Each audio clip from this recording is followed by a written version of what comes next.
Pero ya tengo algunas preguntas.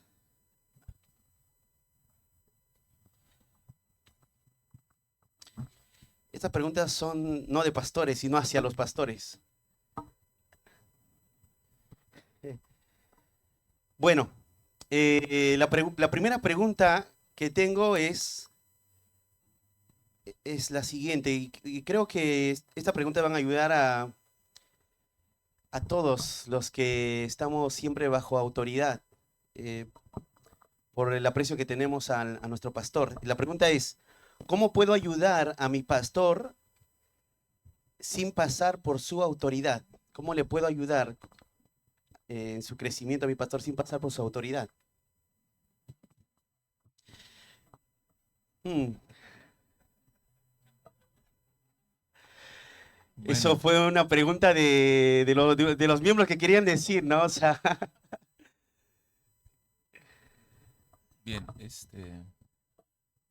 orando por él y por su familia, por su testimonio, que Dios guarde su vida, que sea diligente en estudiar la palabra de Dios. Hay varias cosas que puedes orar por tu pastor, pero también en cuanto a la autoridad que dice, la autoridad que podríamos tener es solamente en tanto predicamos fielmente la palabra de Dios.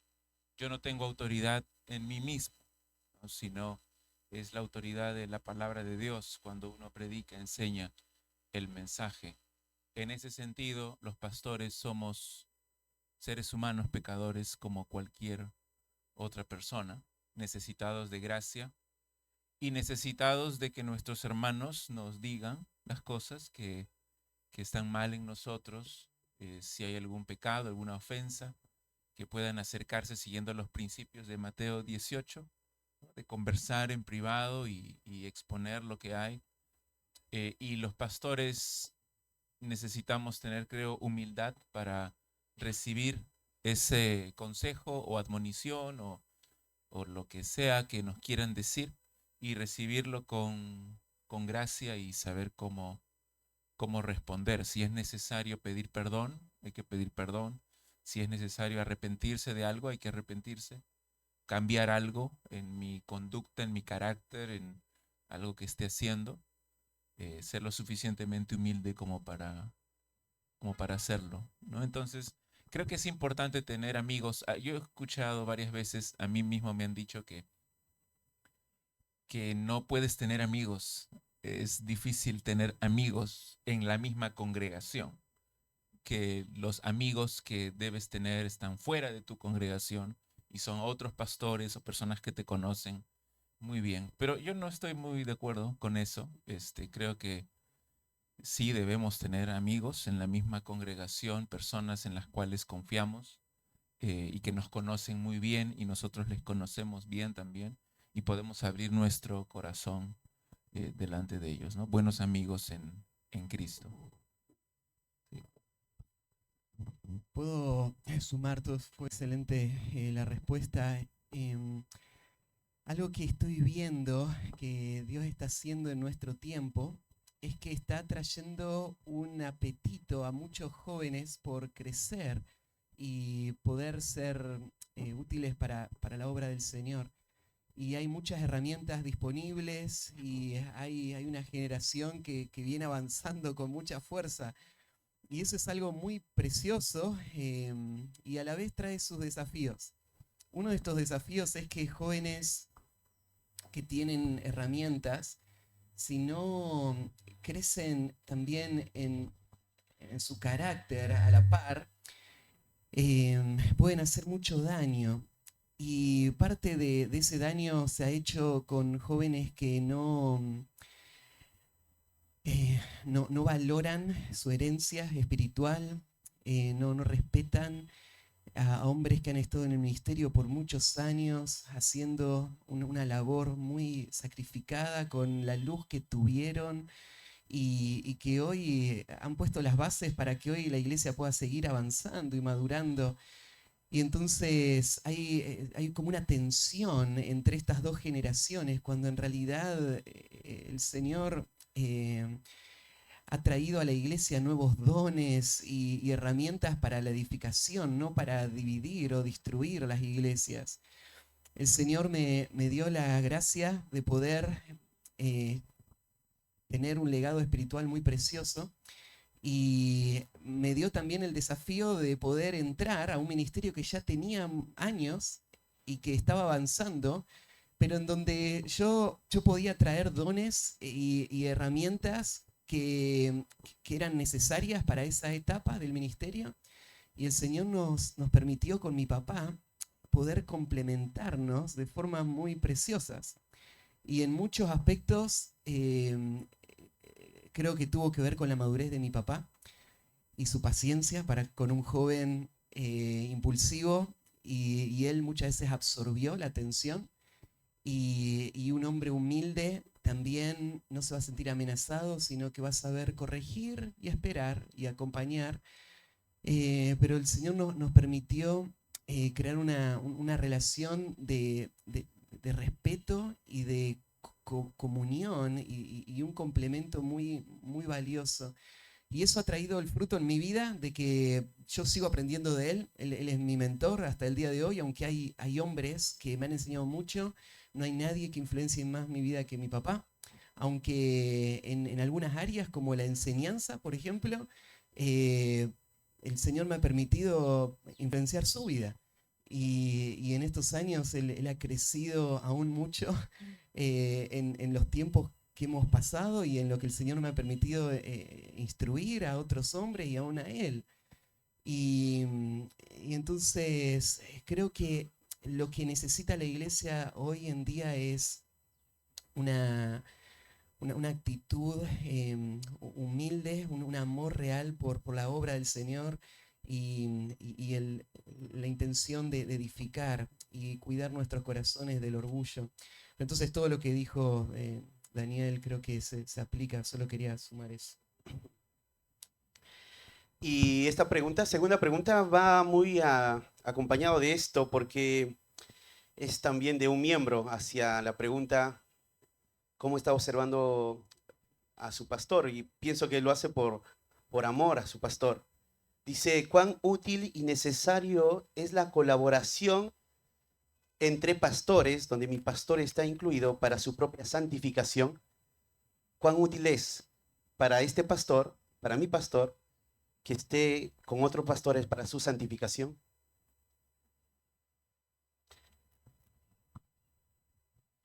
Puedo arrancar en esta. Cuando arranqué y decía que el objetivo de nuestra vida espiritual es llegar a ser como Cristo. No hay nada más importante que eso, y a veces confundimos los pastores nuestro ministerio y los frutos que el Señor nos da y las oportunidades de servir a otros con el objetivo de nuestra vida. Y entonces empezamos a barrer abajo de la alfombra cosas que tienen que ser tratadas. A veces estamos demasiado ocupados como para trabajar en áreas de nuestra vida y vamos creando una caparazón, a veces una distancia con personas que nos ven demasiado lejos como para conocer lo que está pasando en nuestro corazón o para poder ayudar y servirnos. Y eso nos empieza a poner en una situación muy peligrosa, muy vulnerable. El pastor Daniel hoy nos recordaba esta situación que se vivió hace poco con la caída de un hombre, y nosotros sabemos que nadie cae en el pecado. Lo que hacemos es avanzar hacia el pecado, ¿no? Y una de las cosas que a veces en los videitos de YouTube a la distancia no se alcanza a ver es qué está pasando en el corazón mucho antes de que lleguen estas caídas. El problema es que a veces estas relaciones lejanas y superficiales terminan creando un autoengaño y una falsa imagen que yo me hago. Yo creo de mí lo que todos los demás piensan de mí. Y la gente no me conoce suficiente. Entonces los pastores necesitamos recordar que somos ovejas, necesitamos recordar que necesitamos de nuestros hermanos en la iglesia, y vivir vidas honestas y abiertas en nuestra santificación en todos los niveles. Pero claro, nuestra relación con otros pastores tiene otro ingrediente, aún fuera de la vida de la iglesia, y es que hay algunos aspectos de nuestra vida y de nuestro ministerio que entre pastores los podemos entender muy bien, y que para un creyente que me pueda ayudar y con lo que tengo que ser abierto y tengo que tener amigos, es muy necesario, pero que hay aspectos de mi vida que le va a costar entender o le va a costar tener la claridad como para ayudarme y direccionarme. Entonces otros pastores pueden llegar y ayudarnos en ese rol. Necesito tener pastores a quien yo miro como referentes y mentores con quien yo puedo hablar. Y necesito amigos, con gente con la que estudié juntos o con la que compartimos, el Señor nos conectó en alguna forma. Y lo que hay que hacer es bajar la guardia y abrir el corazón, y tenemos que hacerlo rápido. No hace falta un gran contexto, muchas horas disponibles. Necesito que cuando alguien me pregunta cómo estás, aún en estas reuniones, yo pueda bajar la guardia y decir, la verdad es que no estoy bien y esto es lo que está pasando. Si no abrimos esas puertas, entonces ese autoengaño va avanzando. Y como nos recordaba el pastor Daniel, una de las trampas es creer nunca me va a pasar. Y eso que empezamos a barrer abajo de la alfombra crece, ¿no? Y se vuelve un monstruo que nos destruye. Entonces sí tenemos que ser diligentes en eso.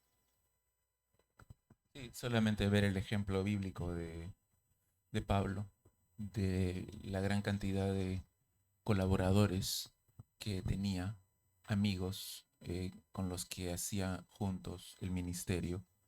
Y recuerdo siempre su última carta de segunda de Timoteo, cuando pide a que venga Marcos, ¿no? Porque me es muy útil, dice, para el ministerio. Antes habían tenido problemas, pero había llegado a apreciar a Marcos y lo consideraba un buen hombre, una ayuda, un colaborador en el ministerio.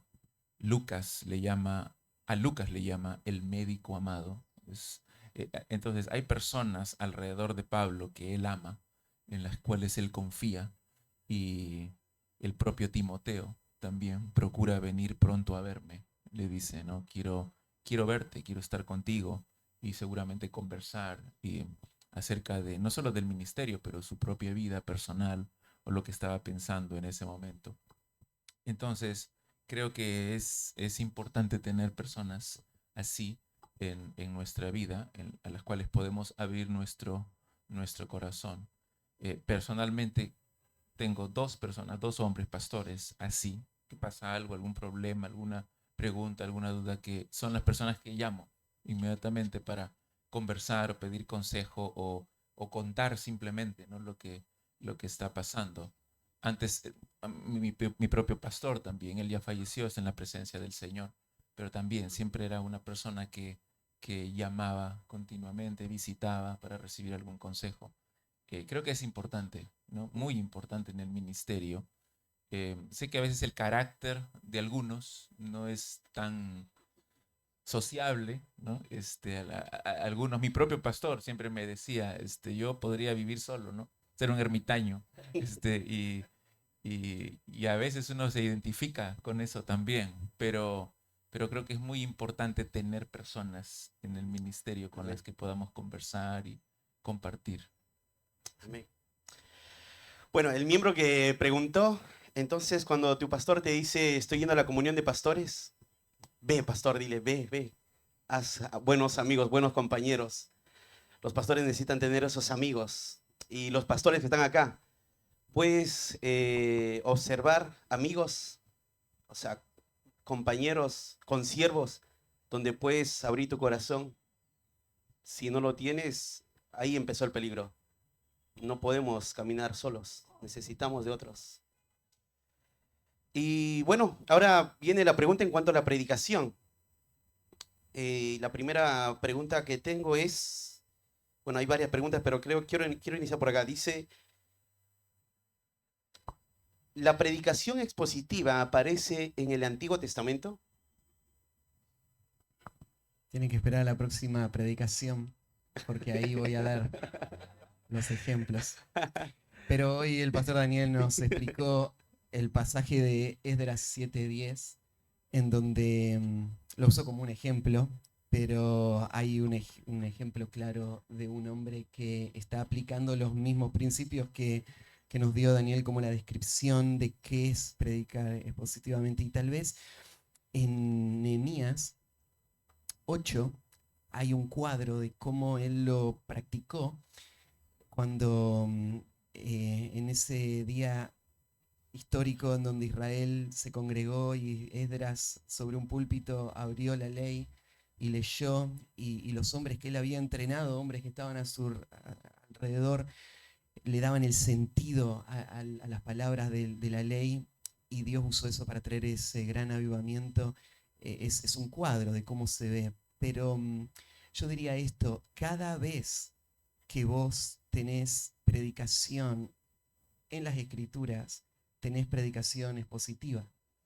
La predicación expositiva no es un método, sino que es una filosofía, es una forma de entender las Escrituras y entender lo que el pastor Daniel nos decía. Dios habló, nosotros somos llamados a recibir y a proclamar esa verdad. Y todo el ministerio profético del Antiguo Testamento es predicación bíblica. Tal vez hoy hay cuestiones culturales y estamos en una era distinta, en la era de la iglesia, donde hay dinámicas distintas, pero los principios de cómo representar la palabra de Dios frente al pueblo de Dios han sido siempre iguales. La predicación expositiva no es un fenómeno moderno, sino que es como Dios ha esperado que todos sus voceros usen su palabra a través de todos los tiempos. Sí, creo que tiene que ver con la definición que muchos tienen de predicación expositiva, que a veces es un poco restrictiva, limitada, en el hecho de pensar que predicación expositiva es solamente ir a través de versículo por versículo, a través de libros de la Biblia, y están pensando, pero eso hizo Isaías, eso hizo Jeremías, pero cuando me preguntan si es que predicación expositiva en la Biblia, es lo que igual siempre respondo. Claro, todos los profetas y todos los apóstoles predicaron de esa manera, porque tomaron la revelación de Dios, la explicaron y la aplicaron a las necesidades de las personas. Y eso es lo que tenemos que hacer nosotros también. Ellos fueron fieles, no impusieron sus propias ideas, sino que fueron fieles a lo que Dios les dijo, y eso fue lo que comunicaron al pueblo. Amén. Bueno, no es por vender algún libro sobre lo que están comentando. Hay un libro que está ya, se llama La hermenéutica de los escritores bíblicos. Entonces, en ese libro ustedes van a poder observar el flujo de pensamiento de los autores del Antiguo Testamento, que ellos sabían más de lo que nosotros pensamos de lo que ellos sabían. Y van a ver que ellos desarrollaban una teología, tenían una hermenéutica sólida y luego predicaban hacia adelante. Entonces ese libro les va a ayudar muchísimo para el que preguntó esto pueda crecer con todo esto. Entonces está muy bueno, así que compren ese librito. Y lean el librito porque los que vinieron el año pasado se les dimos ese libro. Entonces léanlo, por ahí lo tienen en la biblioteca guardado. Un buen libro, muy buen libro. Bueno, otra pregunta es la siguiente. Directamente dice al pastor Daniel Calle. Bueno, es como el tema que se estuvo tratando. Bueno, dice la pregunta: ¿a qué se le dedica más tiempo en la predicación? A explicar, dice, ¿a qué se dedica más tiempo en la predicación? A explicar.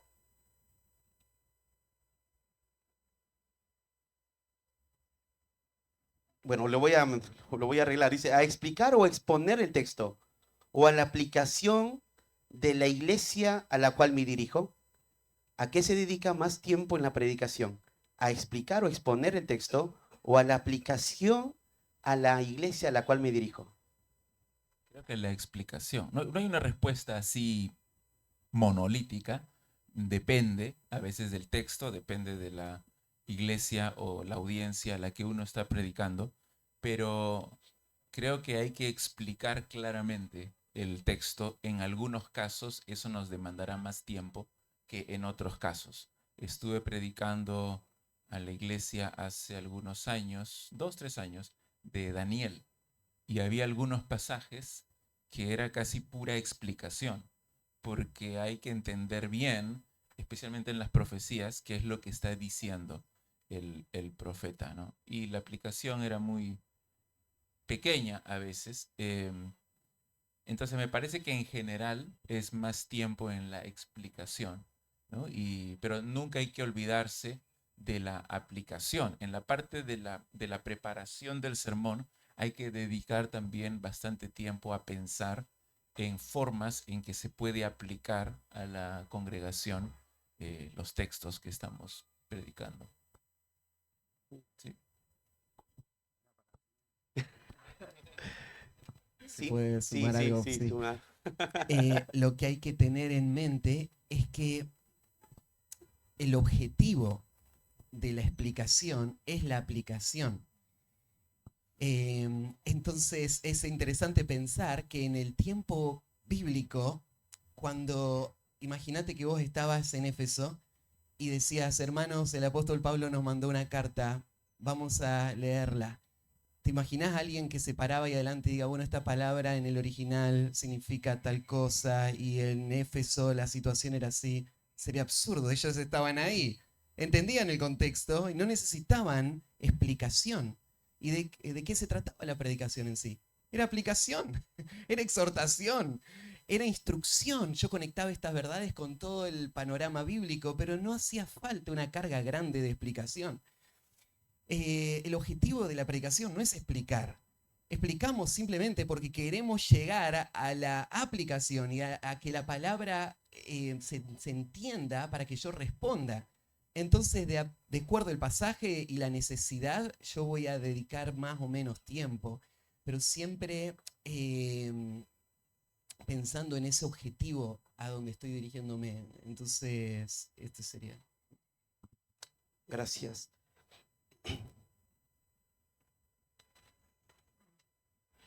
Hay otra pregunta aquí, bueno, tiene que ver em, un ratito, quiero... Acá tengo una pregunta. Que hay una pregunta que se lanzó, pero que no tiene que ver con el tema de la predicación que estamos viendo, ni la predicación, la santificación. Si nos alcanza el tiempo, la lanzo esa pregunta. Pero acá está una pregunta que dice, ¿de qué manera la escasa o la total ausencia de la verdad en la predicación está afectando a la iglesia de hoy en día? ¿De qué manera la escasa o la total ausencia de la verdad en la predicación está afectando a la iglesia de hoy en día?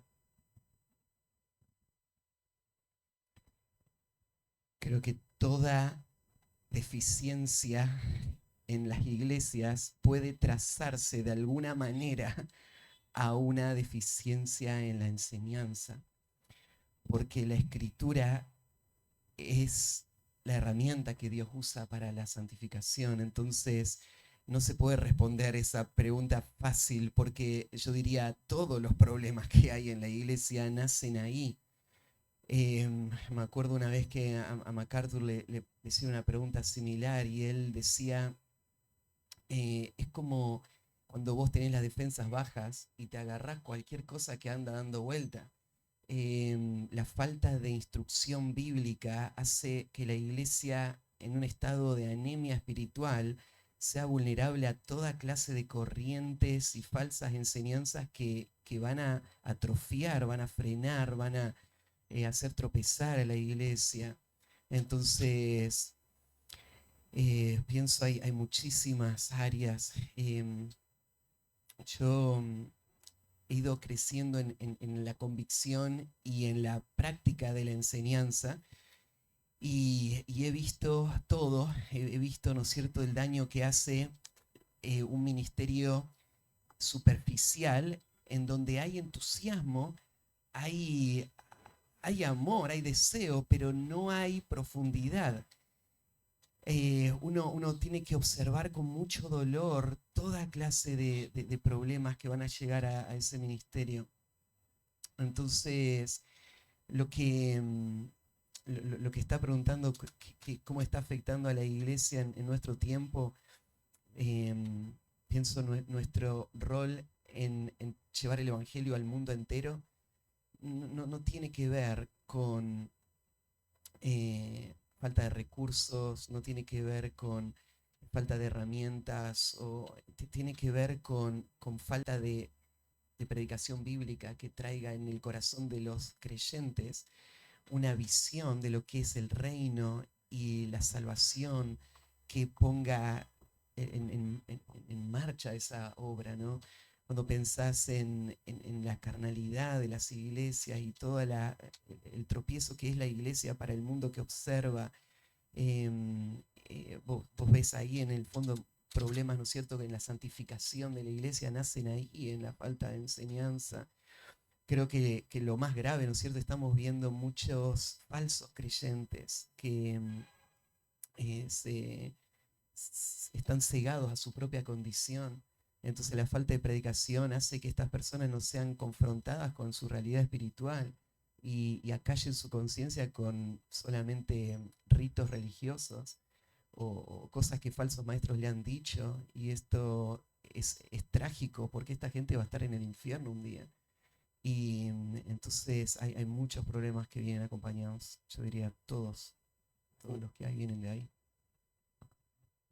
Sí, cuando la Biblia describe a los falsos maestros, no solamente habla de sus falsas enseñanzas, sino también de su vida inmoral y lo que producen en la iglesia. Y hay un pasaje justo que estaba pensando en 1 Timoteo 6:3, cuando Pablo dice, si alguno enseña otra cosa y no se conforma a las sanas palabras de nuestro Señor Jesucristo y a la doctrina que es conforme a la piedad, está envanecido, nada sabe y delira acerca de cuestiones y contiendas de palabras, de las cuales nacen, y aquí da una lista de pecados que produce la falsa enseñanza, envidias, pleitos, blasfemias, malas sospechas, disputas necias, de hombres corruptos de entendimiento y privados de la verdad, que toman la piedad como fuente de ganancia, apártate de los tales. Entonces, hombres ignorantes que creen que saben.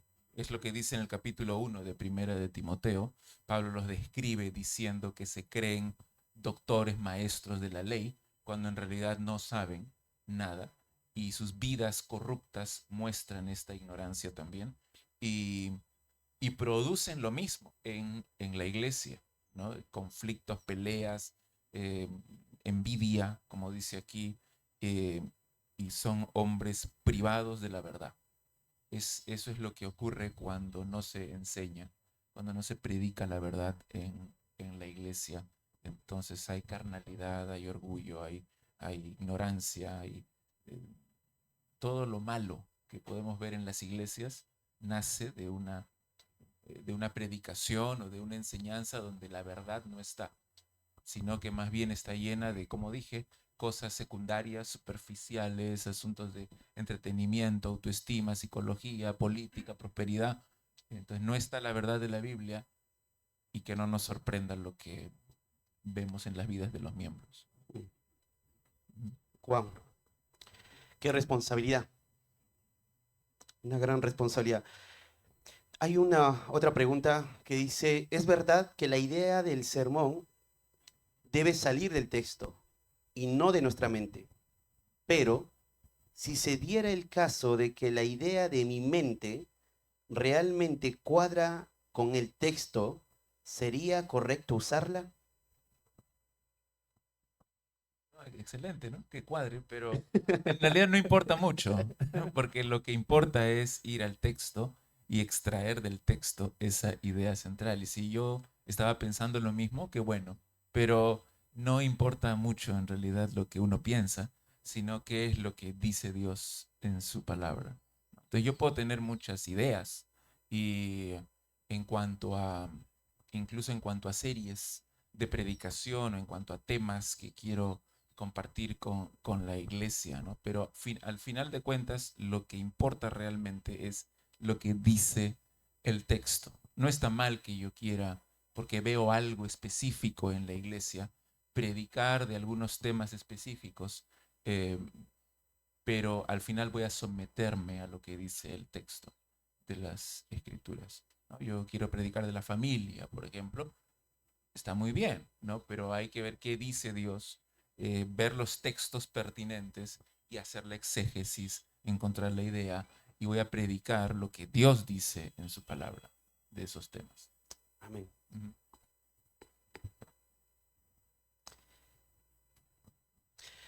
Otra pregunta ahora es de un miembro hacia la predicación de su pastor. Dice así: si cada semana hay una prédica diferente y el predicador nombra algunas aplicaciones después de la enseñanza según la necesidad de los miembros de la iglesia, ¿cómo se da seguimiento en el tiempo que la iglesia ha entendido y está obedeciendo la enseñanza hecha? ¿Y qué enfoque es el correcto?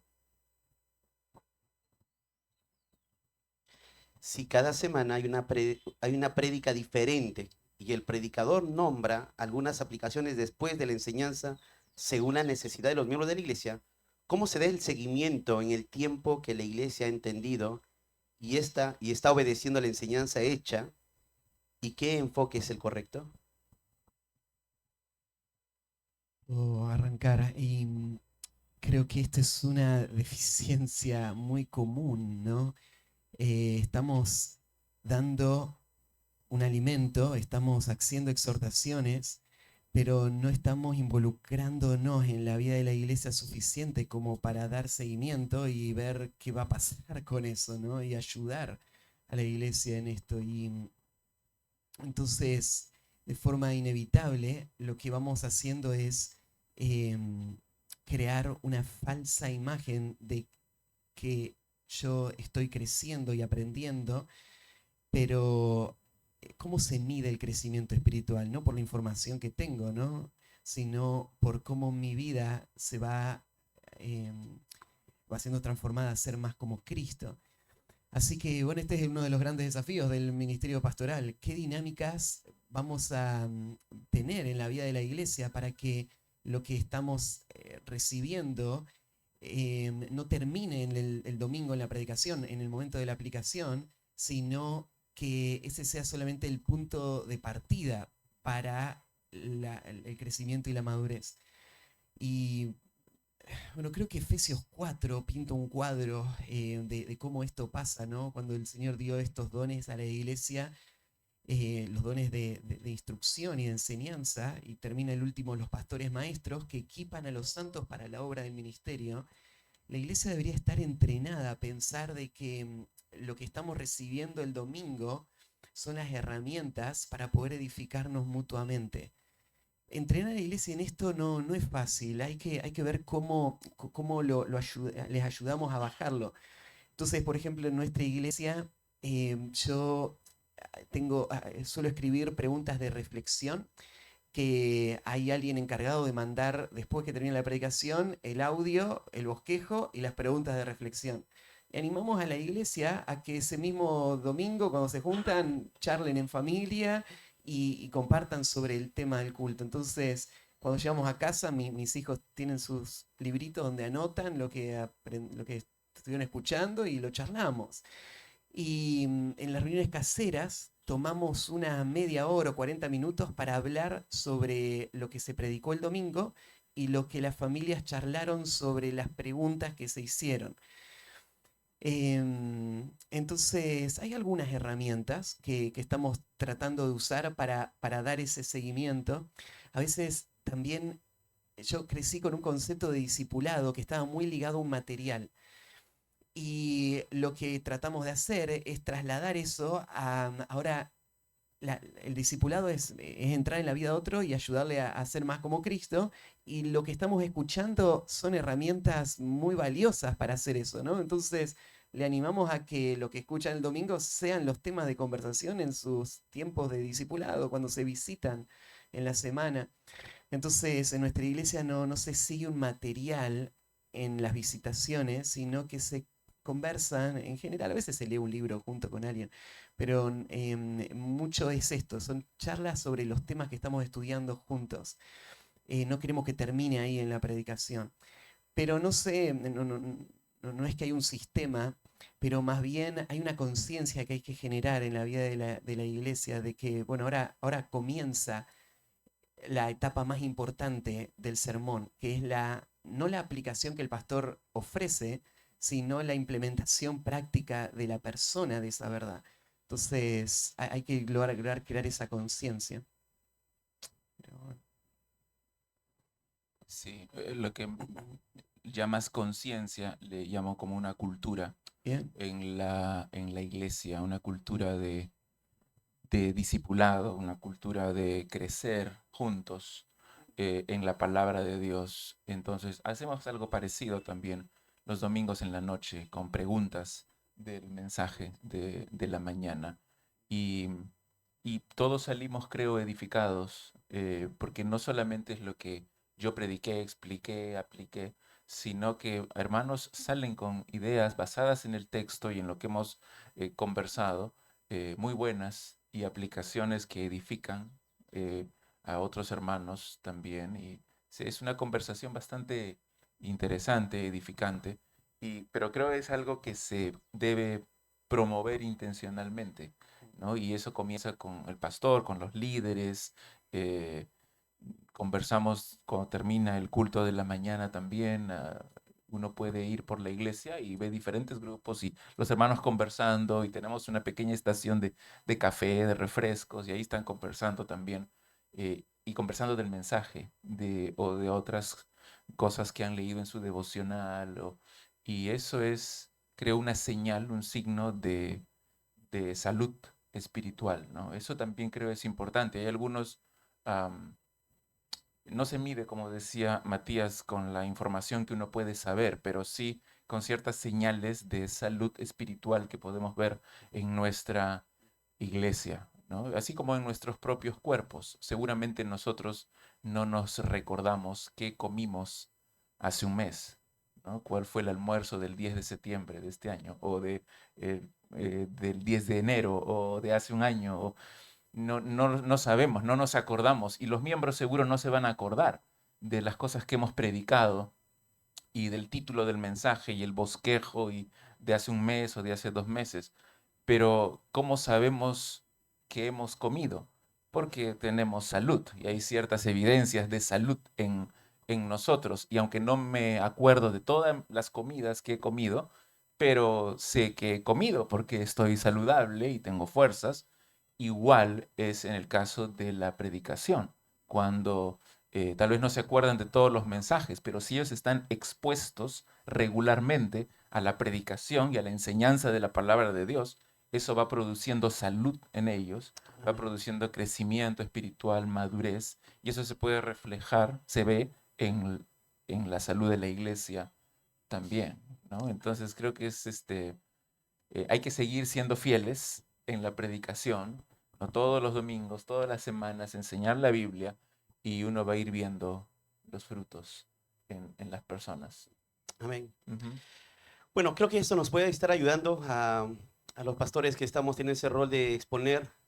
Si no estamos bajando eso a la audiencia y cómo cómo luce eso en la semana con lo que estamos escuchando, debe empujarnos a llevar esto a la iglesia, que nos ayude realmente, hagamos preguntas intencionales, podamos juntarnos a estimularles a que se junten entre ellos, hablen del texto, de lo que han escuchado. Otra pregunta dice, ¿puede la idea central del texto ser afectada por mis preconceptos teológicos? La respuesta es sí, pero ¿cómo? Sí, la respuesta es sí. Sí, sí podría Sí. ser afectada. Es difícil. Hay que acercar, como dije, ¿no? Hay que acercarnos al texto, Ujú. no como incrédulos, no como agnósticos, sino con fe. Es decir, ya me acerco con ciertas presuposiciones teológicas, en el sentido que que Dios existe y que Dios se ha revelado en su palabra, que Jesucristo es el Hijo de Dios, el Salvador del mundo, que la Biblia es la palabra de Dios sin error. Entonces ya me estoy acercando con presuposiciones teológicas a la Biblia, pero es que así creo debe ser, ¿no? Como decía Anselmo, ¿no? Yo creo y luego voy a la Biblia y comprendo y conozco más, ¿no? Me acerco con fe, me acerco con humildad, me acerco y me pongo bajo la autoridad de la palabra de Dios.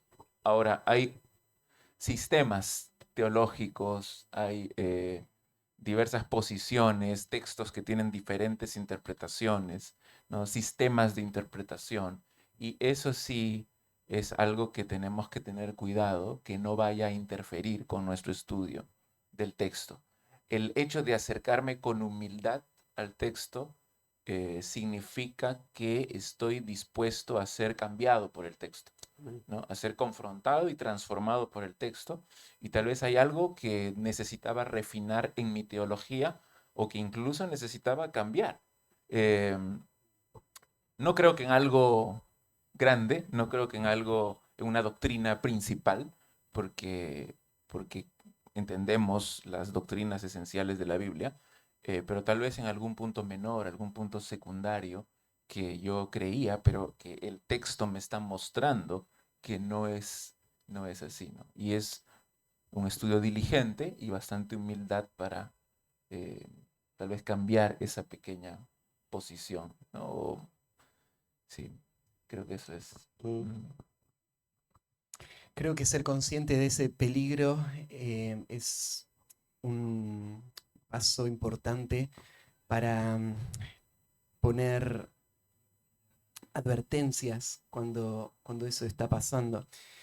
Entonces, todos, como el pastor Daniel nos explicaba, tenemos presuposiciones y es parte del estudio bíblico llegar al pasaje con esas ideas ya en tu mente. Pero tenemos que recordar que la escritura es la autoridad que gobierna nuestro sistema teológico y la forma en cómo la escritura lo corrige es a través de el proceso exegético.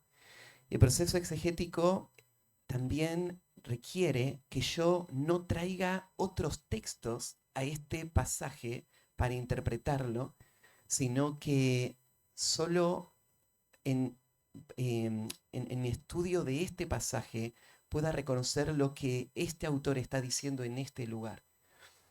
Y creo que una de las formas en las que muchas veces caemos en esta trampa de que nuestro sistema teológico nos condicione es con lo que se ha tomado como algo válido en nuestra interpretación, que es la escritura interpreta la escritura. Esta es una trampa, ¿sí? Que tenemos que tener cuidado, porque esta es una de las razones por las que muchos no le permiten a la escritura corregir sus sistemas teológicos. Es que llegan a un pasaje diciendo, este pasaje no puede significar lo que parece que dice, porque sé que otros pasajes dicen otra cosa. Y en el momento que yo digo eso, abandono la autoridad de la escritura para determinar mi teología. Lo que necesito es tomar este pasaje tal cual es, por lo que dice. Y si es que no coincide con lo que yo entiendo que otros pasajes dicen, tengo que ir a volver a estudiar esos otros pasajes. O reevaluar la forma en la que yo estoy dando sentido a la relación de estos pasajes. Y si es que no puede tener un sentido que es natural y obvio para mí, entonces voy a vivir el resto de mi vida en la tensión de reconocer que este pasaje dice esto y aquel pasaje dice otra cosa. Pero no voy a asumir que este pasaje tiene que someterse a lo que yo interpreté de otros pasajes. Tengo que dejar que cada pasaje diga lo que tiene que decir.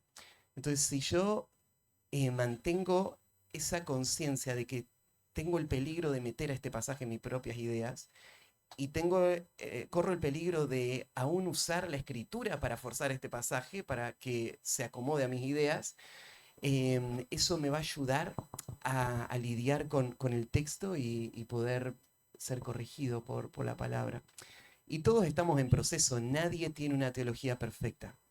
De este lado del cielo todos estamos aprendiendo, y entonces tenemos que tener esa disposición a que la Escritura nos corrija, ¿no? Y seguir creciendo.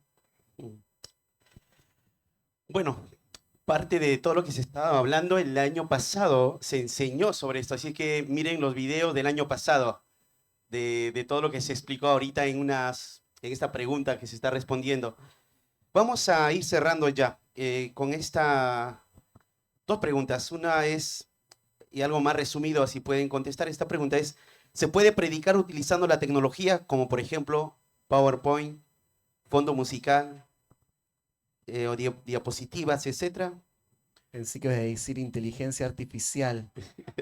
Este es un gran problema que está apareciendo hoy. Y hasta dónde puedo usarla. Hoy la inteligencia artificial puede hacer mucho de lo que el pastor Daniel les explicaba de cómo formular un sermón. Entonces, ¿hasta dónde es válido usarla a la tecnología? Pero bueno, menos mal que no se metió en ese tema. Podemos hablarlo si quieren, pero creo que el punto que hoy estuvimos escuchando es, hay una responsabilidad que no podemos delegar. El Señor no le va a pedir cuenta a la inteligencia artificial por nuestros sermones, sino que a nosotros. 2 Timoteo 2:15, como obrero que no tiene que avergonzarse, que usa bien la palabra verdad. Y yo no puedo decirle al Señor, bueno, esto es lo que me saltó.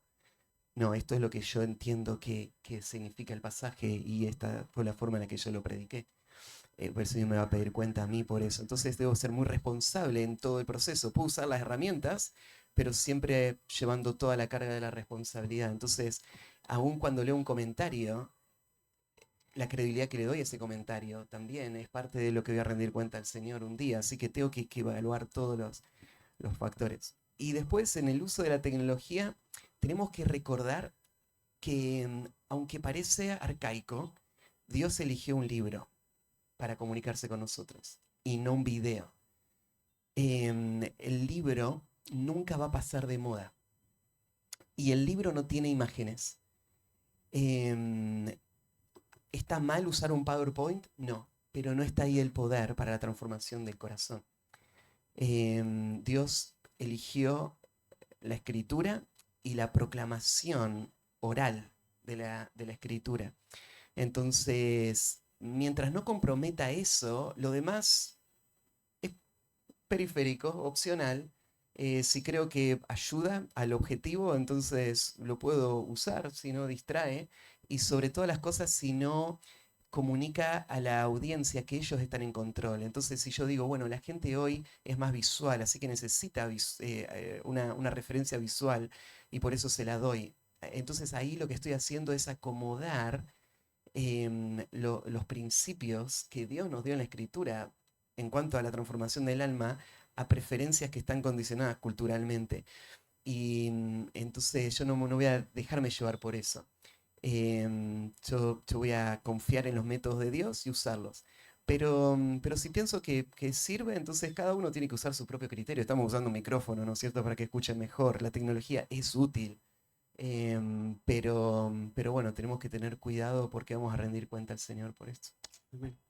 Pastor Daniel. Sí, bueno, solamente que creo que la pregunta clave es el propósito, ¿por qué? ¿No? Están preguntando si pueden usar PowerPoint, ¿cuál es el propósito?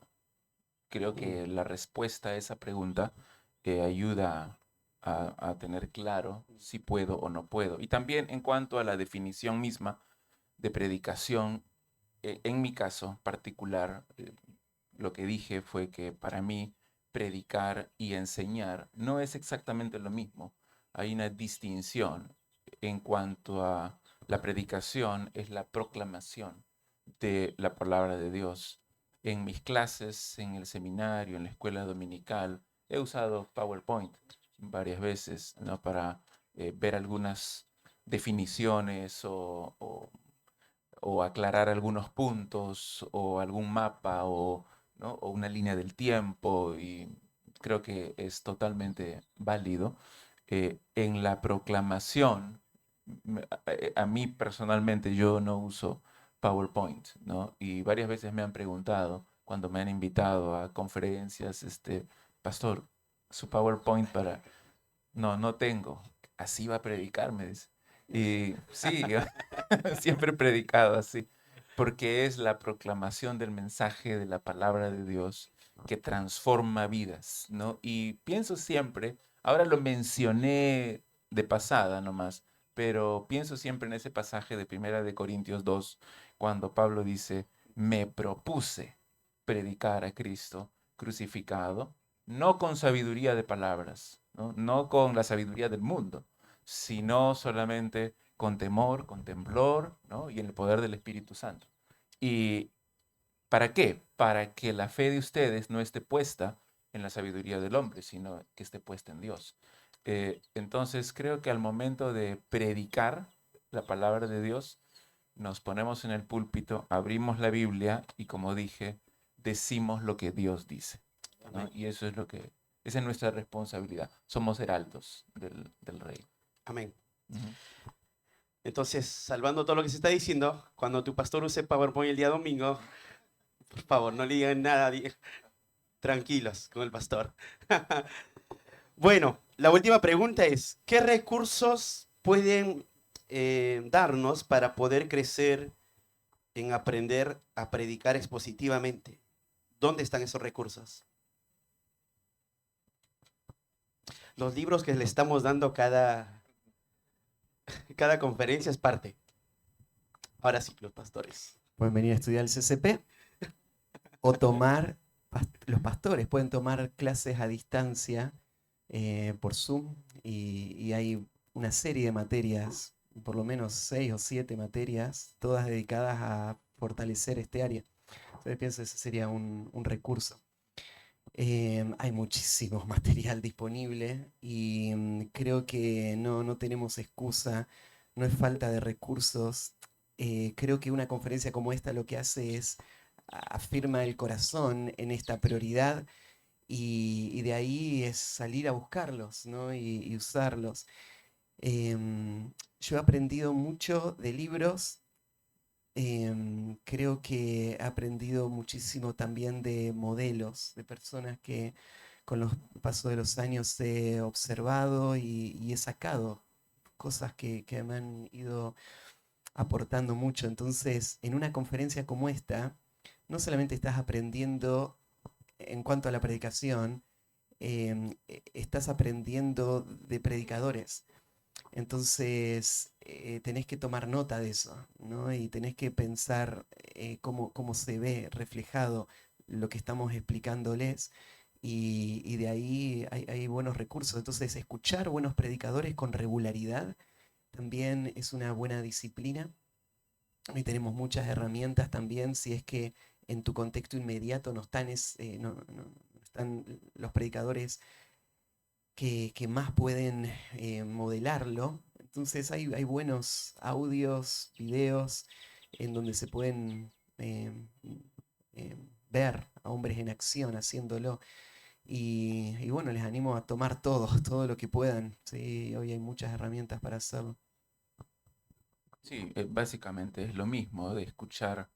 Como decía al inicio de mi mensaje, es difícil definir una buena predicación expositiva, pero la podemos apreciar y reconocer cuando la escuchamos, cuando la vemos.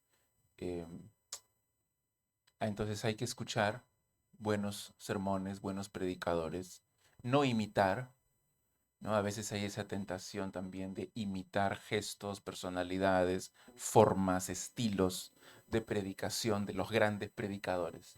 Y no debemos hacer eso, sino que Dios va a usar nuestra personalidad y nuestros dones para comunicar su palabra. Obviamente hay influencias que tenemos, en mi caso de mi pastor y tal vez de otro mentor que he tenido, eh, pero cada uno tiene que tener su propia forma, su propio estilo, y lo principal es ser fiel a la palabra de Dios. Y hay varios libros. A mí personalmente, libros que me han ayudado bastante es La predicación y los predicadores de Martin Lloyd Jones, La predicación puente entre dos mundos de John Stott, Y en cuanto a preparar un mensaje, en cuanto al proceso de elaboración, el libro del doctor Ramesh Richard, que se llama La predicación expositiva.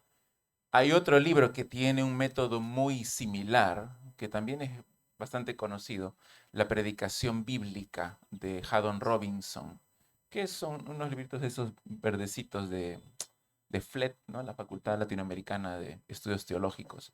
Y es casi el mismo método de encontrar la idea central del texto, el propósito, de aplicar. Entonces, si pueden encontrar alguno de estos libros, es excelente. Y el libro de Stott y de Lloyd Jones es más en cuanto a una filosofía de la predicación, una teología, una actitud hacia la predicación como el llamado más, eso dice Lloyd Jones, ¿no? Es el llamado más alto al cual puede ser llamado un hombre. Y, y creo que son excelentes libros para Amén. leer. ¿Mm? Amén. Y Sí. atrás hay varios recursos para que puedan comprar también. Bueno, vamos a orar. ¿Qué les parece? Y damos gracias a Dios por este tiempo de preguntas y respuestas. Voy a pedir ¿está el pastor Boris? ¿No está? ¿Pastor Boris está? No. ¿No está? Otra vez salió. Vamos a orar nosotros que estamos acá. ¿Okay? Pastor Daniel Aguilar, ¿puede orar? Oremos. Mi Dios, te damos gracias por las herramientas que nos estás brindando. Gracias porque has puesto también en el corazón de los expositores el ayudarnos en este perfeccionamiento. Padre, que quede grabado en nuestros corazones y tengamos este reto muy presente de seguir creciendo, en conocerte a ti, en conocer tu palabra y exponerla cada vez con más precisión. Gracias por este hermoso tiempo. En el nombre de Cristo Jesús. Amén.